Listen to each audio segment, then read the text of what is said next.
C'est un avion de transport tactique doté de capacités stratégiques pour répondre aux besoins de transport aérien des pays participants au programme.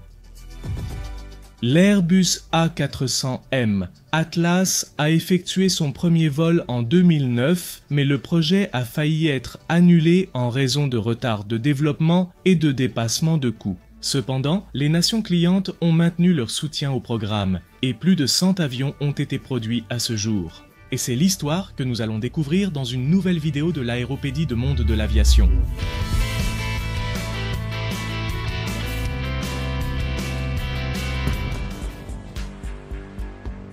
Les origines de cet aéronef remontent au début des années 80 où un groupe d'entreprises conjointes a été formé. Entre Aérospatiale de France, British Aerospace du Royaume-Uni, Lockheed des États-Unis et Messerschmitt Bölkow Blohm ou Messerschmitt Bölkow Blohm d'Allemagne. Ce groupe a été appelé Future International Military Airlifter pour ses initiales en anglais de Future International Military Airlifter.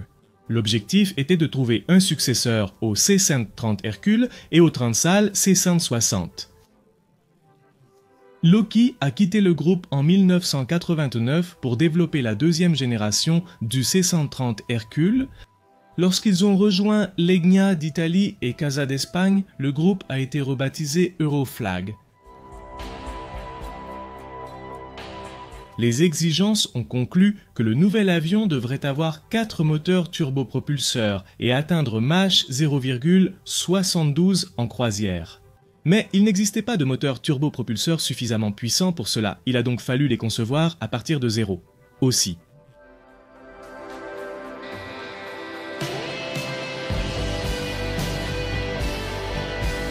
En avril 2002, Airbus Military a lancé une nouvelle demande aux fabricants de moteurs et Pratt et Whitney Canada ainsi qu'Europrop International y ont répondu, Europrop remportant le contrat.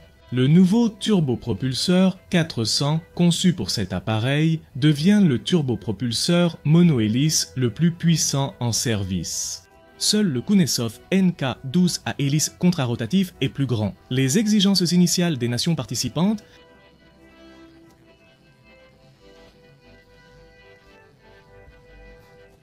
de 212 appareils.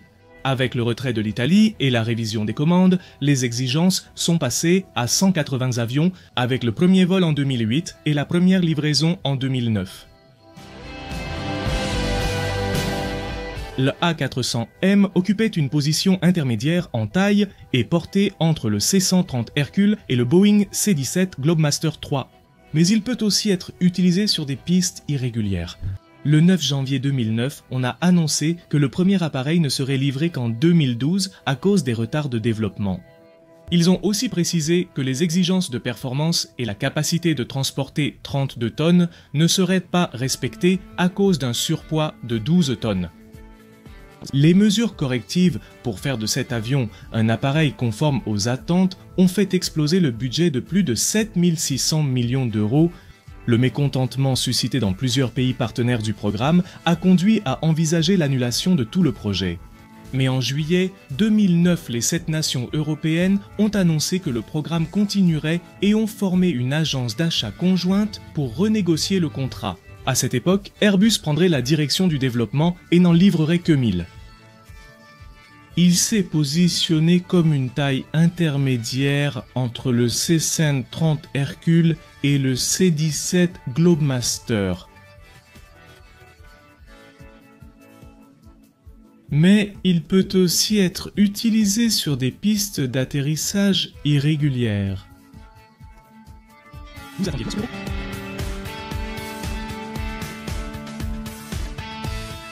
Après 3 ans de retard, le premier vol de l'A400M a eu lieu le 11 décembre 2009 avec un pilote espagnol, un pilote anglais et 4 ingénieurs français.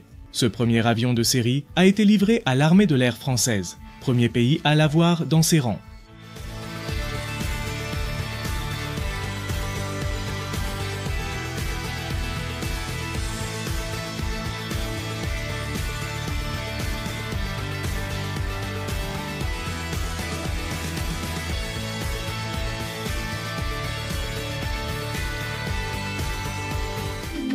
Il s'agit d'un modèle quadrimoteur à aile haute. Il a un poids maximal au décollage de 141 tonnes et une autonomie de 6390 km avec 20 tonnes de charge. Sa vitesse maximale est de 780 km/h.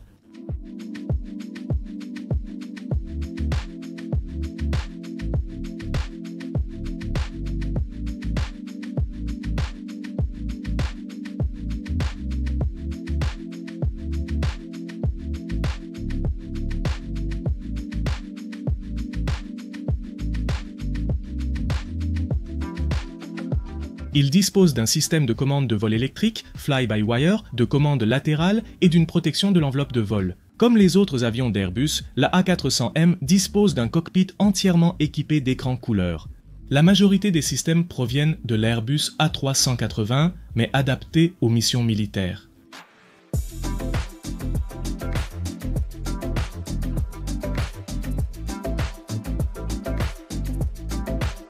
Comme le A380, il n'y a pas de troisième système hydraulique, mais seulement deux systèmes électriques. L'un est un ensemble d'actionneurs hydrauliques électriques à 2 canaux, l'autre est une série d'actionneurs hybrides électriques et hydrauliques. La redondance différente offre une meilleure protection contre les dommages en combat. Plus de 30% de la structure de l'avion est fabriquée en matériaux composites. Par exemple, l'aile est surtout faite de plastique renforcé de fibres de carbone, y compris les composants hydrauliques. Les longerons de l'aile,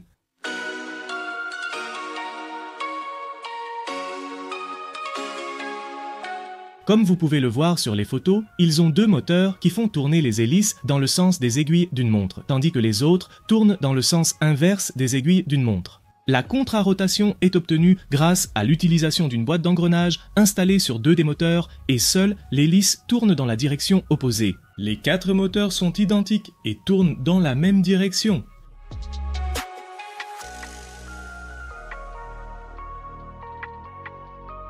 Pour se faire une idée, une charge typique pourrait inclure 6 Land Rover et leurs remorques, ou 2 véhicules blindés légers, ou un camion Ben. Et une excavatrice, ou un système de missiles Patriot, cela pourrait aussi être un hélicoptère Puma à Cougar, ou un camion avec remorque de 25 tonnes.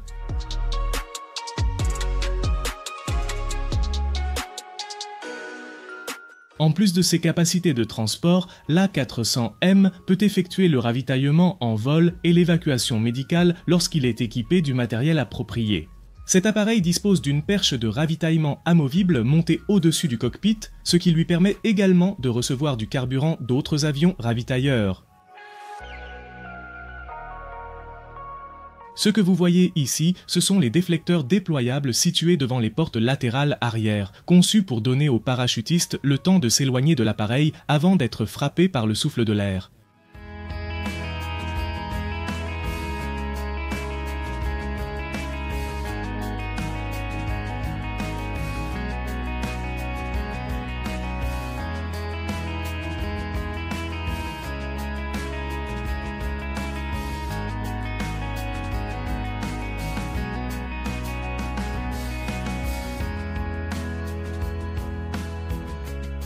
Le 24 juillet 2018, la Luftwaffe allemande l'a utilisé pour la première fois en conditions de combat, transportant des soldats à Mazar, en Afghanistan. Les pays qui l'ont dans leur force sont l'Espagne, l'Allemagne, la France, le Royaume-Uni, la Turquie, la Belgique, la Malaisie, le Luxembourg et le Kazakhstan ainsi que l'Indonésie attendent la livraison de leurs unités. En 2022, 212 unités avaient été construites et la production se poursuit.